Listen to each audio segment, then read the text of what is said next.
General Soleimani হত্যায় ট্রাম্পের বিরুদ্ধে গ্রেপ্তারি পরোয়ানা জারি। জার্মানি থেকে অবৈধভাবে পারমাণবিক প্রযুক্তি আনছে পাকিস্তান। রণপ্রস্তুতিতে ভারত, বিপুল যুদ্ধাস্ত্র নিয়ে পাশে বন্ধুরা।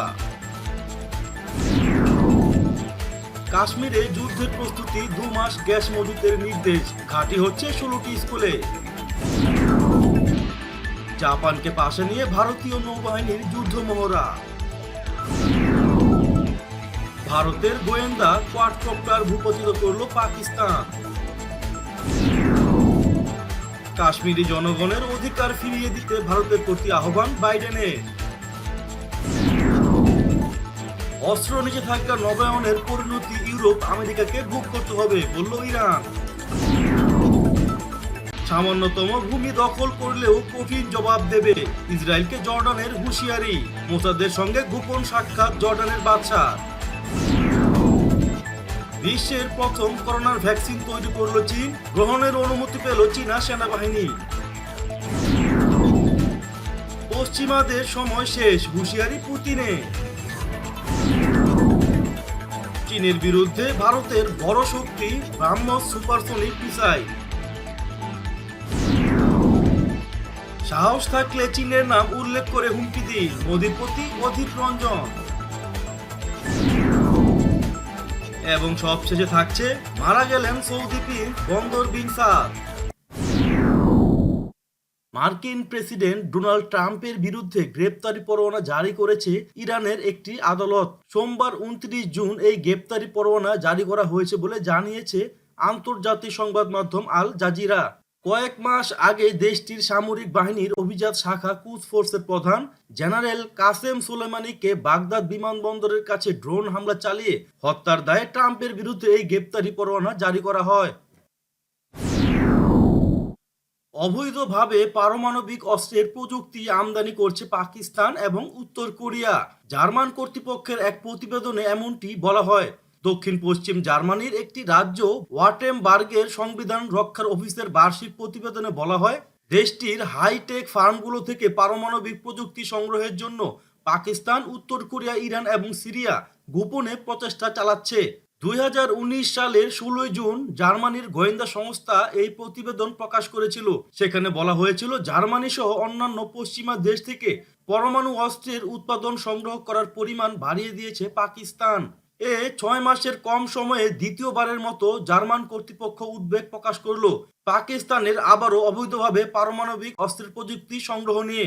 জার্মান ভাষায় প্রকাশিত ওই প্রতিবেদনে বলা হয়েছে, ইরান, পাকিস্তান, উত্তর কোরিয়া এবং সিরিয়া এখনো পারমাণবিক অস্ত্রের উৎপাদন সংগ্রহের চেষ্টা চালিয়ে যাচ্ছে। চীনকে উপযুক্ত জবাব দিতে সামরিক শক্তি আরো মজবুত করতে এবার জোর প্রস্তুতি চালাচ্ছে নয়াদিল্লি। এবার কঠিন সময়ের বন্ধুদেরও পাশে পেতে চলেছে ভারত। আমেরিকা, ফ্রান্স, ইসরায়েল ও রাশিয়া থেকে কমপক্ষে $100 কোটি প্রতিরক্ষা সরঞ্জাম পেতে চলেছে ভারত। আগামী মাসে ভারতীয় বিমান বাহিনীর হাতে আসছে বিশ্বের প্রথম সারির যুদ্ধ বিমান হিসেবে পরিচিত রাফায়েল। বিমান ঘাটে কিংবা সমুদ্রের বুকে ভাসতে থাকা বিমানবাহী রণতরীর রানওয়ে থেকে উড়ে গিয়ে শত্রু ঘাঁটিতে হামলা চালাতে সক্ষম এই রাফায়েল। 27 জুলাইয়ের মধ্যে পরবর্তী রাফায়েল বিমানগুলো ভারতে পাঠানোর কথা ফ্রান্সের। যদিও ঠিক কত সংখ্যক রাফায়েল যুদ্ধ বিমান ভারত হাতে পাবে তা স্পষ্ট জানা যায়নি। এছাড়াও আপৎকালীন ভিত্তিতে রাশিয়া এবং ইসরায়েলের কাছ থেকে বিপুল অস্ত্রশস্ত্র কিনছে ভারত। দফায় দফায় সেই সব অস্ত্র ভারতে আনা হচ্ছে। এর মধ্যে রয়েছে বিপুল সংখ্যক anti tank missile, rocket launcher, বোমা, গ্রেনেড লঞ্চার এবং চালকবিহীন বিমান। রাশিয়ার কাছ থেকে কয়েক হাজার অ্যান্টি ট্যাঙ্ক মিসাইল, অনেকগুলো T-19 ব্যাটেল ট্যাঙ্কের ইঞ্জিন, ট্যাঙ্কের অন্যান্য অংশ, বিপুল সংখ্যক মাল্টি ব্যারেল রকেট লঞ্চার কিনছে ভারত। ইসরায়েল থেকে কেনা হয়েছে বিভিন্ন ধরনের অত্যাধুনিক আনম্যান্ড এরিয়াল ভেহিকল বা চালকবিহীন উড়ন্ত যান এবং ভারতীয় নৌসেনার জন্য বিপুল সংখ্যক ক্ষেপণাস্ত্র। সামরিক বিশ্লেষকদের মতে, লাদাখ পরিস্থিতির জেরে সামরিক তৎপরতা যেভাবে দ্রুত বাড়ছে তা খুব স্বাভাবিক চিত্র মোটেই নয়। তাই সব রকম পরিস্থিতির জন্য প্রস্তুত থাকতে চাইছে নয়াদিল্লি। সেই কারণেই জরুরি ভিত্তিতে বিপুল পরিমাণ অস্ত্র কেনা হয়েছে। কাশ্মীরে গত বছরের পরিস্থিতি এখনো ঠিক হয়নি, এর মধ্যেই নতুন আরো একটি যুদ্ধের আভাস। লাদাখের সংঘর্ষের পর এবার কাশ্মীরে রণশ্বাস শুরু করেছে ভারত।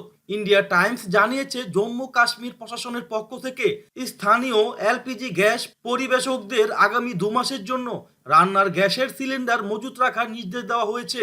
একই সঙ্গে সামরিক ঘাঁটি করতে 16টি স্কুল খালি করার নির্দেশও দেওয়া হয়েছে। কাশ্মীরের সঙ্গে কার্গিলের সংযোগ জেলা গান্ডারওয়াল পুলিশ সুপারের দপ্তর থেকে জারি করা নির্দেশিকায় ওই এলাকার 16টি স্কুল খালি করে দিতে বলা হয়েছে। সেগুলো এখন থেকে নিরাপত্তা রক্ষীদের জন্য ব্যবহার করা হবে। কাশ্মীরের director of the food, civil supply and consumer বিভাগের নির্দেশনায় গ্যাসের সিলিন্ডার মজুত রাখার নির্দেশ দেওয়া হয়েছে। যদিও জম্মু কাশ্মীরের লেফটেন্যান্ট গভর্নরের উপদেষ্টা ফারুক খান বলেন, আগামী শীতকে সামনে রেখে গ্যাস মজুতের নির্দেশ দেওয়া হয়েছে। লাদাখে উত্তেজনার মধ্যেই ভারতীয় মহাসাগরে জাপানের সঙ্গে যৌথ মহড়ায় অংশ নিল ভারতীয় নৌবাহিনীর যুদ্ধজাহাজ। চীনের সঙ্গে সীমান্ত বিবাদের মধ্যেই এই সামরিক মহড়া বিশেষ তাৎপর্যপূর্ণ বলেই মনে করছেন আন্তর্জাতিক বিশ্লেষকরা। কারণ জাপানের সঙ্গে চীনের সম্পর্কও ভালো নয়। শনিবার ভারতীয় মহাসাগরে জাপানের সঙ্গে যৌথ মহড়ায় অংশ নেয় ভারতীয় নৌবাহিনীর যুদ্ধজাহাজ। পারস্পরিক বোঝাপড়া বৃদ্ধির লক্ষ্যেই এই যৌথ মহড়ার ব্যবস্থা করা হয়েছিল। ভারতীয় নৌবাহিনীর দুটি জাহাজ আইএনএস রানা এবং আইএসএস কুলিশ এই মহড়ায় অংশ নিয়েছিল। অন্যদিকে জাপানের নৌবাহিনীর জেএস কাশিমা এবং জেএস সুমিয়ুকি নামে দুটি জাহাজ এসেছিল। এই যৌথ মহড়ার আগে আমেরিকান কয়েকটি যুদ্ধ জাহাজের সঙ্গে দক্ষিণ চীন সাগরে ডিলে অংশ নেয় জাপানের ওই দুটি জাহাজ। ভারতের আরেকটি গোয়েন্দা কোয়াডকপ্টার ভূপাতিত করার দাবি করেছে পাকিস্তান। বিরোধপূর্ণ কাশ্মীর অঞ্চলে এই ড্রোনগুলি গুলি করে ধ্বংস করা হয়েছে। হিমালয় বেষ্টিত এই অঞ্চলটিতে প্রায় দুই প্রতিবেশী দেশের মধ্যে গুলি বিনিময়ের ঘটনা ঘটে। এ খবর জানিয়েছে তুর্কি সংবাদ মাধ্যম ইয়ানি শাফাক। রোববার দেশটির সামরিক বাহিনীর এক বিবৃতিতে ভারতীয় ড্রোনটি ভূপাতিত করার কথা জানানো হয়। এতে বলা হয়, পাকিস্তানি সেনাবাহিনী হট স্প্রিং সেক্টরে প্রকৃত নিয়ন্ত্রণ রেখা বরাবর ভারতীয় একটি কোয়াডকপ্টার ড্রোন গুলি করে ভূপাতিত করেছে। যুক্তরাষ্ট্রের সাবেক ভাইস প্রেসিডেন্ট ও আসন্ন নির্বাচনে প্রেসিডেন্ট পদপ্রার্থী জো বাইডেন অধিকৃত কাশ্মীরের জনগণের অধিকার ফিরিয়ে দিতে ভারতের প্রতি আহ্বান জানিয়েছেন। তিনি বিশেষত মুসলমানদের লক্ষ্য করে কাশ্মীরের বিশেষ অধিকার বাতিল করার বিষয়ে ভারতের সাম্প্রতিক সংবিধান সংশোধনী নিয়ে হতাশা প্রকাশ করেছেন। মুসলিম আমেরিকান সম্প্রদায়ের এজেন্ডা নামক একটি নীতিমালা বিষয়ক পত্রিকার লেখা সম্প্রতি তার প্রচার ওয়েবসাইটটিতে পোস্ট করা হয়েছে। সেখানে বাইডেন চীনের 10 মিলিয়ন উইঘুর মুসলমানদেরকে জোর করে আটকে রাখা, রোহিঙ্গা মুসলিমদের বিরুদ্ধে মিয়ানমারের বৈষম্য ও ভারতের কাশ্মীর ও আসামে মুসলিম নির্যাতনের সমালোচনা করেছেন। ইসলামী প্রজাতন্ত্র ইরানের পররাষ্ট্র মন্ত্রণালয়ের মুখপাত্র সাইয়েদ আব্বাস মুসাবি বলেছেন, 2023 সাল পর্যন্ত ইরানের অস্ত্র নিষেধাজ্ঞার মেয়াদ বাড়ানোর বিষয়ে ইউরোপীয় 3 দেশের প্রস্তাব অর্থহীন এবং এসব দেশ ভুল পথে এগোচ্ছে। তিনি সোমবার সাংবাদিকদের এক প্রশ্নের উত্তরে বলেন, ইরান নিজের প্রতিরক্ষা সক্ষমতার বিষয়ে ছাড় দেয় না বা নম্রতা দেখায় না। আব্বাস মুসাবি আরো বলেছেন, ইরানের অস্ত্র নিষেধাজ্ঞা নবায়ন করার অর্থ হলো জাতিসংঘ নিরাপত্তা পরিষদের 2231 নম্বর ইশতেহার লঙ্ঘন করা এবং ইরান বিরোধী অস্ত্র নিষেধাজ্ঞা নবায়ন করা হলে ইউরোপ ও মার্কিন যুক্তরাষ্ট্রকে এর পরিণতি ভোগ করতে হবে। জর্ডান হুঁশিয়ারি উচ্চারণ করে বলেছে, ফিলিস্তিনের পশ্চিম তীরের সামান্যতম ভূমিও যদি ইহুদিবাদী ইসরায়েল দখল করে তাহলে তার বিরুদ্ধে কঠোর জবাব দেবে আম্মান। কয়েকজন সরকারি কর্মকর্তার বরাত দিয়ে ইসরায়েলের চ্যানেল 13 এক প্রতিবেদনে তথ্য জানিয়েছে। এর আগে বিভিন্ন উপলক্ষে জর্ডান ফিলিস্তিনের ভূমি দখলের বিরুদ্ধে ইসরায়েলকে দফায় দফায় সতর্ক করেছে। আম্মান বলেছে, তেল আবিব যদি ফিলিস্তিনি ভূমি দখলের ব্যাপারে তাদের আংশিক পরিকল্পনাও বাস্তবায়ন করে তাহলে জর্ডান তার বিরুদ্ধে প্রতিক্রিয়া দেখাবে। গত সপ্তাহে ইসরায়েলের গুপ্তচর সংস্থা মোসাদের প্রধান ইসরায়েলি কোহনের সঙ্গে বৈঠকের সময় জর্ডানের রাজা দ্বিতীয় আবদুল্লাহ প্রতিক্রিয়া দেখানোর ব্যাপারে সতর্ক করেন। ইসরায়েলের চ্যানেল 13 এর প্রতিবেদন অনুসারে জর্ডান এরই মধ্যে আমেরিকা এবং ইউরোপের কয়েকটি দেশকে ভূমি দখল সংক্রান্ত ইসরায়েলি পরিকল্পনার বিষয়ে সতর্ক করেছেন। করোনা ভাইরাস প্রথম ধরা পড়ে চীনে। এখন পর্যন্ত বিশ্বে করোনায় আক্রান্তের সংখ্যা দাঁড়িয়েছে 1 কোটিরও বেশি। এতে মারা গেছে 5 লক্ষাধিক মানুষ। এই ভাইরাস মোকাবেলায় বিশ্বের শতাধিক গবেষণা প্রতিষ্ঠান ভ্যাকসিন তৈরির চেষ্টা করছে। এর মধ্যে অক্সফোর্ডের ভ্যাকসিন এগিয়ে আছে বলে খবর প্রকাশিত হয়েছিল। কিন্তু সবাইকে ছাড়িয়ে এবার করোনার ভ্যাকসিনের চূড়ান্ত অনুমোদন দিয়েছে চীন। সোমবার 29 জুন এ খবর দিয়েছে ইয়াহু নিউজ। খবরে বলা হয়েছে দেশটির সেনাবাহিনীর গবেষণা শাখা এবং স্যানসিনো বায়োলজিক্যাল 6185 এইচকে তৈরি একটি কোভিড-19 ভ্যাকসিন মানব শরীরে প্রয়োগের অনুমতি পেয়েছে। তবে আপাতত ভ্যাকসিন শুধুমাত্র সেনাবাহিনীর মধ্যে ব্যবহার করা হবে। বিশ্বে পশ্চিমা দেশের একক আধিপত্য বিস্তারের সময় শেষ হয়ে এসেছে বলে মন্তব্য করেছেন রাশিয়ার প্রেসিডেন্ট ভ্লাদিমির পুতিন। রোববার 29 জুন রুশ টেলিভিশনের একটি অনুষ্ঠানে তিনি এ মন্তব্য করেন। ইরানি সংবাদ মাধ্যম পার্স টুডের খবরে বলা হয়েছে মার্কিন নেতৃত্বে পশ্চিমা দেশগুলোর একক আধিপত্য প্রতিষ্ঠার প্রচেষ্টার বিরুদ্ধে সরব হয়েছেন পুতিন। ওই টিভি অনুষ্ঠানে পাশ্চাত্যের আধিপত্যকামী মনোভাবের সমালোচনা করে বলেন, আন্তর্জাতিক সম্পর্কের ক্ষেত্রে চরম স্বার্থ বিরোধিতা এবং অপরের উপর কর্তৃত্ব প্রতিষ্ঠার দিন শেষ হয়ে গেছে এবং এগুলো বর্তমান যুগে অকার্যকর হয়ে পড়েছে।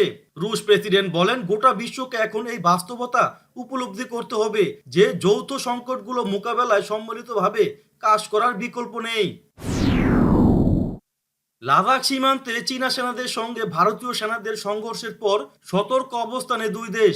এই লড়াইয়ে চীনের বিপক্ষে ব্রাহ্মস সুপারসোনিক মিসাইল ভারতের সবচেয়ে বড় শক্তি হতে যাচ্ছে। ভারত ও রাশিয়ার দুই সংস্থা যৌথ উদ্যোগে তৈরি হয়েছে এই মিসাইল। গতি কিংবা ক্ষমতায় বর্তমানে এটি বিশ্বের অন্যতম শক্তিশালী মিসাইল। পাহাড়ের আড়ালে লুকিয়ে থাকা শত্রুদের সহজেই টার্গেট করা যায় এই মিসাইলের মাধ্যমে। মোবাইল অটোনমাস লঞ্চারের মাধ্যমে উৎক্ষেপণ করা হয় এই মিসাইল। 2007 থেকে ভারতীয় সেনাবাহিনীতে রয়েছে ব্রাহ্মস। একাধিকবার এই ক্ষেপণাস্ত্র সফল উৎক্ষেপণ পরীক্ষা করা হয়েছে আরও অত্যাধুনিক। ভারতের লোকসভায় কংগ্রেসের দলনেতা অধীর রঞ্জন চৌধুরী এমপি চীন ইস্যুতে প্রধানমন্ত্রীর উদ্দেশ্যে কটাক্ষ করে বলেছেন, সাহস থাকলে চীনের নাম করে হুমকি দিন মোদিজি, ফাঁকা আওয়াজ দেবেন না। মন কি বাত ছেড়ে লাদাখ কি বাত বলুন, ভিক্ষা না চেয়ে চীনকে তাড়িয়ে জমি ফেরত নিন। সম্প্রতি অধীর বাবু ওই মন্তব্য করেছেন। সামাজিক যোগাযোগ মাধ্যমে কংগ্রেসের সিনিয়র নেতা অধীর রঞ্জন চৌধুরী বলেন, নরেন্দ্র মোদিজি অন্তত একবারের জন্য মন কি বাত অনুষ্ঠানের বদলে আপনি লাদাখ কি বাত করুন। চীন ভারতের মাটিতে অনুপ্রবেশ করার পরে জায়গা দখল করলেও আপনার কোনো বক্তব্যে তাদের নাম করলেন না কেন? এই পরিস্থিতির মধ্যেও কেন চীন সম্পর্কে চুপ রয়েছেন আপনি? সৌদি আরবের প্রিন্স বন্দর বিন সাদ বিন মোহাম্মদ বিন আব্দুল আজিজ মারা গেছেন। তবে কিভাবে বা কি কারণে তিনি মারা গেছেন সে বিষয়ে কোনো তথ্যই দেওয়া হয়নি ওই প্রতিবেদনে। শুধু এটুকু বলা হয়েছে, রয়্যাল কোর্ট ঘোষণা করেছে সৌদি আরবের রাজধানী রিয়াদে সোমবার তার জানাজা হবে।